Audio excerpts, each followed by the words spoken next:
হাসপাতালের দিকে তাকাই, হাসপাতালে আমার বন্ধুর লাশ নাই। উপরের দিকে তাকাই, আমার বন্ধুর লাশ নাই। নিচে তাকাই, আমার বন্ধুর লাশ দেখা যায় না। উপরের দিকে তাকাই, আমার বন্ধুর লাশ দেখা যায় না। আমি তাড়াতাড়ি উপরের তলায় উঠলাম। উপরের তলায় উঠিয়া উপরের তলার দিকে তাকাই, দেখি আমার বন্ধুর লাশটা দেখা যায় না। নিচের দিকে তাকাই, দেখি না আমার বন্ধুর লাশ তো দেখা যায় না। মুসলমান ভাইরা রে, আমার মুসলমান বন্ধু, কিছুক্ষণ পর আমি মর্গের দিকে তাকাইলাম। মর্গের দিকে তাকায় দেখি আমার বন্ধুর লাশটা মর্গের ভিতরে ফালায় রাখছি। আমি এইটা দেখে একটা দৌড় দিলাম, একটা দৌড় দিয়ে মর্গের কাছে চলে গেলাম। যাই দেখি যে এই বন্ধুর সাথে 2 ঘন্টা আগেও মিছিল করলাম, এই বন্ধুর লাশ মর্গের ভিতরে ফালায় রাখলো। আমি আর দেরি করি নাই, তাকাইলাম কি হয়ে গেল, আমার বন্ধুর লাশটা মর্গের ভিতরে কেন ফালায় রাখলো। আমি এটা দেখা তাড়াতাড়ি সুন্দর করিয়া ডাক্তারকে ডাক দিলাম আর বললাম, ডাক্তার এমন কি হইল? 2 ঘন্টা আগে আমার বন্ধুর সাথে একসাথে মিছিল করলাম, আর 2 ঘন্টার ব্যবধানে আমার বন্ধুর লাশটাই মর্গের ভিতরে আসলো কিভাবে? ডাক্তার আমার চেহারার দিকে তাকিয়ে বলে, হুজুর এমন একটা বিষয়, হুজুর আমরা কি বলবো? আপনার বন্ধু আমাদের কাছে আসার আগে কারেন্টের শট খাইছে। আপনার বন্ধু আসার পর আপনার বন্ধুকে আমরা আর কিছুই করতে পারি নাই। আপনার বন্ধুর জন্য আমাদের আর কিছুই করার ছিল না গো হুজুর। হুজুর বলেন, আমি সিগারেটটা ধরিয়া লড়াই আর বলি, রে আজকে যদি তোর লাশটা মন হয়ে যায় তুই কি করবি?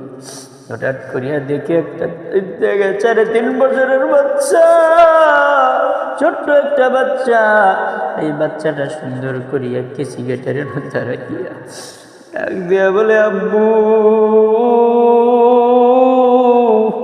তুমি কেন এখনো এই ঠান্ডার ভিতরে ঘুমাইতেছ? বাড়িতে ল্যাপের অভাব নাই, কম্বলের অভাব নাই, বাড়িতে তো সুন্দর ল্যাপের অভাব নাই, বাড়িতে তো সুন্দর খেতা বালিশের কোনো অভাব নাই। ও আব্বু তুমি এই জায়গার ভিতরে কেন ঘুমাইতেছ? ও আব্বু উঠো, উঠো, ও আব্বু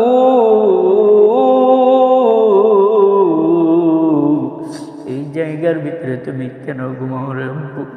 আমি তাড়াতাড়ি বাচ্চাটাকে উঠে খুলে নিলাম আর ডাক দেয়া বললাম, আম্মু আমি তোর চাচ্চু, আমি তোর চাচ্চু। মেয়েটা আমার দিকে তাকাইয়া করে জড়াইয়া ডাক দেয়া বলেন, চাচ্চু আমার বই ঠান্ডার ভিতরে কেন ঘুমায়? বাড়িতে তো লেপের অভাব নাই, বাড়িতে তো কম্বলের কোনো অভাব নাই।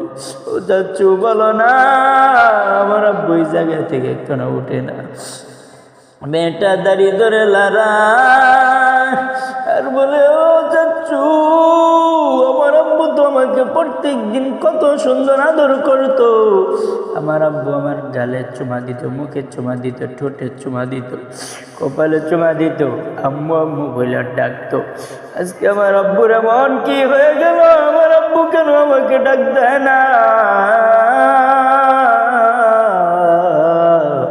আমার আব্বু কেন আমাকে একটাবার আব্বু বলে ডাক দেয় না?